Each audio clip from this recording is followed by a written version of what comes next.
can see that from what I'm saying, that developing a sincere desire is the trickiest thing you're going to have to do.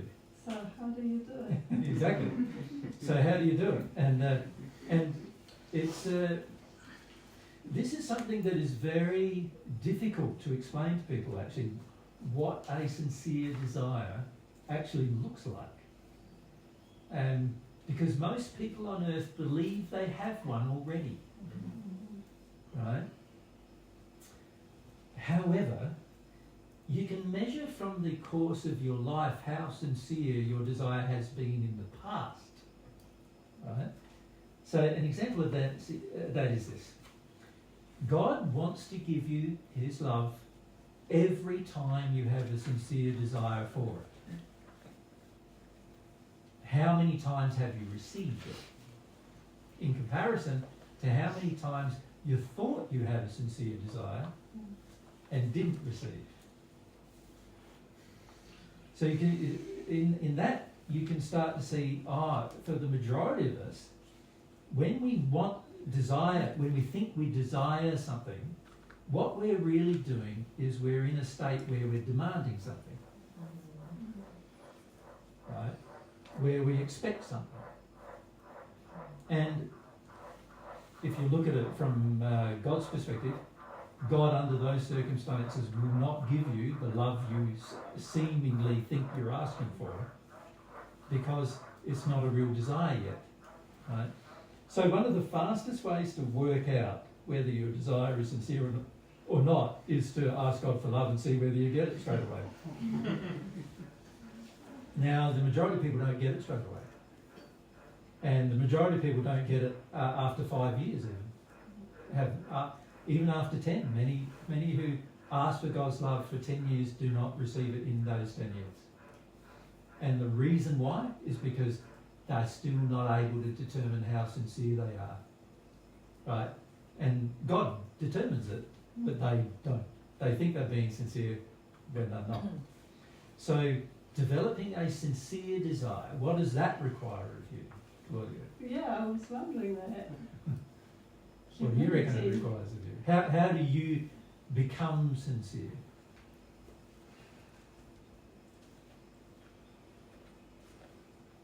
Because it's going to have to come from you. Nobody else can do it for you. I think it's by looking at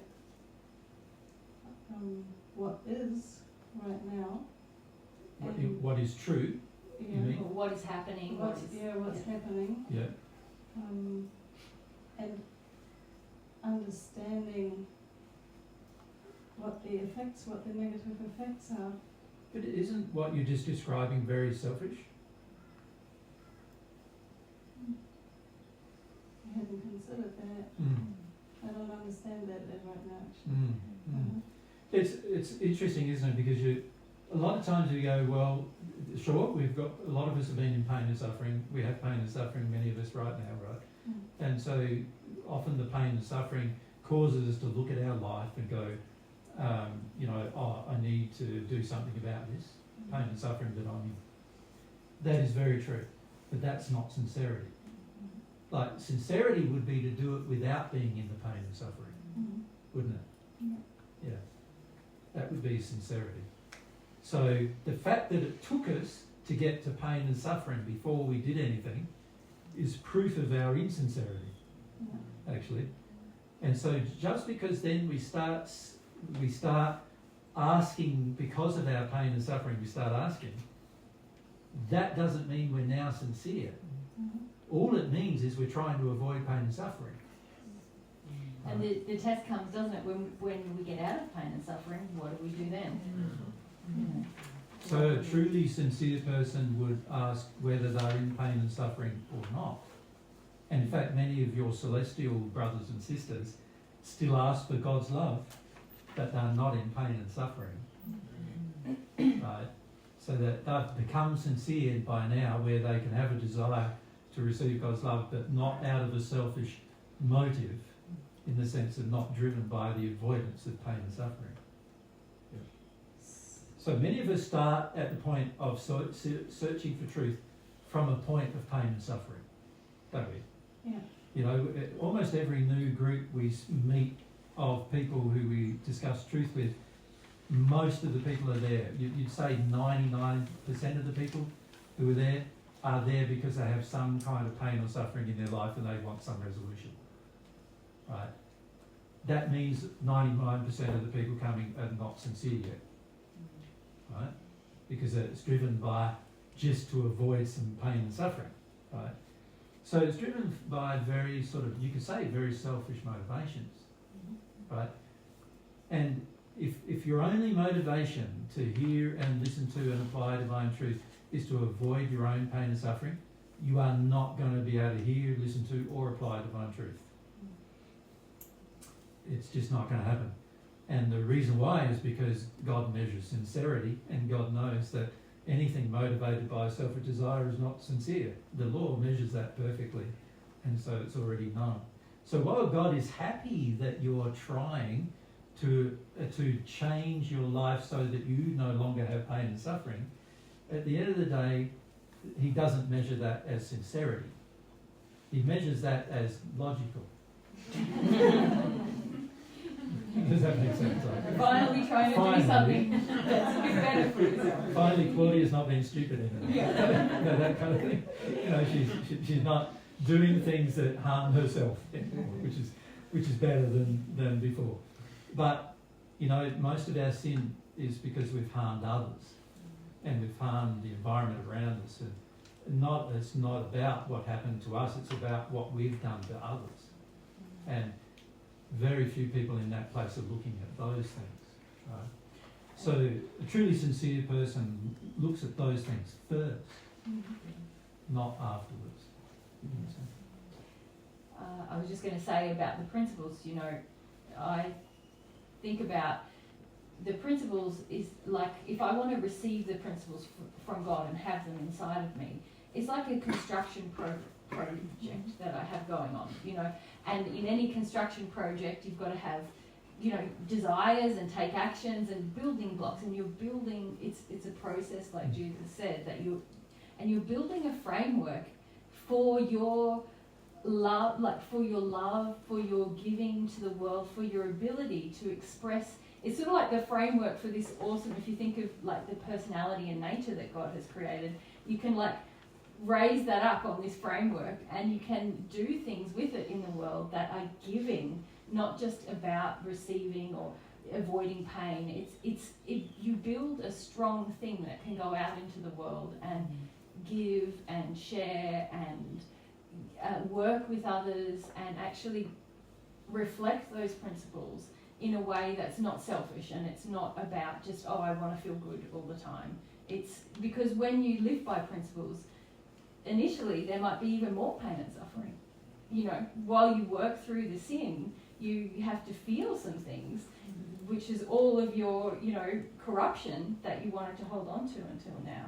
So it's very difficult to become sincere about starting this building project, if you like, inside of yourself, of like seeking the principles, because you've got to love them. You've got to think that they're better than you just avoiding pain. You've got to think that, oh, this is something that I want forever, not just like, oh, I feel like crap and I don't know what to do with my life. More like, I want to receive these things and have them inside of me and live by them. And you know, that's a measure of sincerity, you know, that desire. But if you just want to avoid your pain right now, or just get into a better place, or have a bit of direction, that's just a very, as Jesus is saying, very self-focused. And it's very difficult to build anything under those circumstances, because you're really just running from one thing to the other, trying to sort of do fix-up jobs of the really poor construction that's already there, rather than seeing, no, this is something that will, if I do it properly, it will be with me eternally. These principles will guide me to more and more growth and productivity, but I have to want them more than I want any other selfish ideal, and I have to think that they're good. A lot of us start thinking, oh, that's not good. I don't want to be truthful all the time. I don't want to be humble all the time. And so developing sincerity is also about letting go of all that opposition to the principle. Yeah, if you think of it, we said last week that with the with the principles, they are more important than your life. In fact, your entire life wouldn't exist without them. And the principles are in God. They are a part of God's personality and nature. So the more you break them, the more you break those principles, the more you live in disharmony with them, the more you live in disharmony with God. Right? So the principles are far more important than every single person who's ever lived and who ever will live. They're more important than what you feel. They're more important than what happens to you. And more important than anything else. Right? And unless you get to the stage where you feel that, then you won't be sincere. And you won't have a principled life. You won't have a principled life, yeah. And nobody is going to be able to get you to that place. It has to be a place you get to through your own desire. It's not something, people can help you, they can educate you. So remember I said there's two phases. The first phase was the education. But people can educate you, but education without application is pointless too, isn't it? So unless you, in the second phase you go, right, this is about me becoming a more sincere individual and learning how to be a person with sincere desires rather than addictions, which are insincere desires. Right? I'm going to become a person with love, which is sincere desires. Right? Unless I become a person with sincere desires, then all the education in the world is not going to benefit me. Right? And you can have God educating you directly, and all of you do, by the way, have God educating you directly. And all of God's education is not going to benefit you unless there's the second half, which is your sincere desire to receive it and apply it in your day-to-day life. And that sincerity has to be something you choose to develop. God's not going to gift it to you. No one else can gift it to you. Only you can do it. Only you can create it. Well, it's a process. A lot of what we teach is exactly about developing sincerity, but it's not a switch you turn on. It's like something you must develop by removing all of your selfishness. But you can also see, can't you, that you've got to get rid of all the things that you're insincere about as a part of that process, right?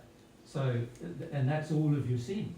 And that's why, like in the Paget messages, we referred to the process of awakening to your sin. You could say that's awakening to all of your insincere desires, couldn't you? There's another way of saying it. You could also call it awakening to all of your unloving desires. You could also call it that. Or you could also call it awakening to all of your definitions of love that are the opposite of God's definitions of love. You could also call it that, right? So in the past, I've given many ways to develop your own sincerity, Claudia. It's interesting that many people are now asking us how. We're going, but we've just spent the last 15 years telling you how. It's like, so that, and it's interesting that a person asks those questions, is that indicates that even though we've been sharing and educating with you how, you haven't understood that that it's about developing a sincere desire. So all of the things we've shared with you have been, of course, aside from the external truths, which are all beautiful to know and understand, right? I'm talking about all the things we share with people personally in the sense of what they need to do with their addictions, what they need to do with their fears, what they need to do with their anger, what they need to do with their emotions, what they need to do with their lack of principled action. You know, all of those things are things that you're going to have to give up in order to become sincere. And yet the average person goes, but how do I become sincere? And we say, we already taught you how to become sincere. It's just that you didn't know that's what we were teaching you. Does that make sense? Yeah.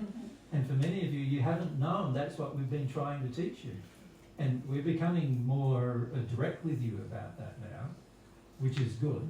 But at the end of the day, and I hope we will even be more direct about it as time goes on, but without the understanding that that's what you are doing and the importance of doing it, then you can listen to divine truth for years and years and years and not even understand that that's the purpose of all of these things you're hearing, is to help you become a sincere person who's guided by principle.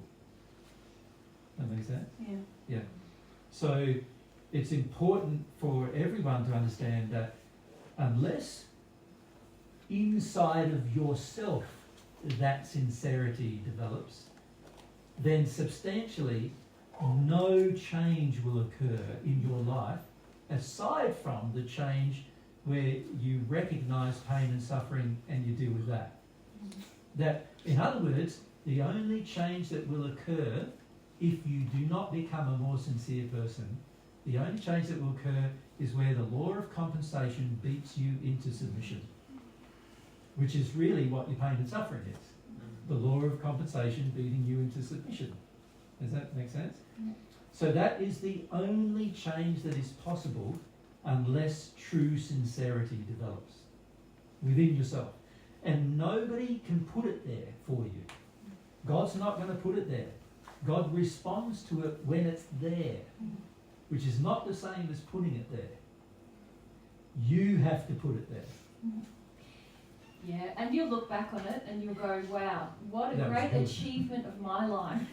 Nobody did it for me, nobody ran in and rescued. I did that. Yeah. I developed these things and I sought the principles, and it was only through my development of sincerity and my seeking of the principles that these things are now inside of me. Yeah. Isn't that wonderful, right? It's great. Because it also means that, see, you could say that the first part of it is where other people share truths with you. That's the first, that's the education. Other people sharing truths with you. The second part of it is you imbibing those truths and it becoming a part of your life. That you became sincere enough to receive those truths and do something about them. So it requires both of those things. It's going to require somebody else sharing some truths, which requires you listening rather than talking, which requires you like humbly accepting, even though there are times when you're going to feel like, whoa, I don't know if I agree with that, or that's pretty hard to do, or whatever. And it's going to require all that. But the second part of what it requires of you is more important, and that is because and the reason why it's more important is that truth can be received from all sorts of sources, but none of it will benefit you until you're sincere. Right? Not a single ounce of it will benefit you until you're sincere. And so your personal development of the quality of sincerity is so important to your future that you could say that it's the most important thing for your entire future. Because without it, no other thing will be achieved with a sincere motivation. Right? Everything will be done out of fear or terror or, addiction or Just trying to distract yourself from all sorts of reasons, everything. denial, whatever. And yet, none of it will benefit you. You'll only end up with more pain and suffering until you become sincere. Yeah. And nobody else is responsible for making you a more sincere person. Nobody. Not your partner, not your friends, not your mother and father, nobody. God isn't going to ever take that responsibility, because that is something that is has to come from within you. Yeah. And that's why there's many rewards, because it is something that you develop for yourself, that only you can do, and it helps you understand your potential as well. The greatness of God's design, your ability to do that. Mm.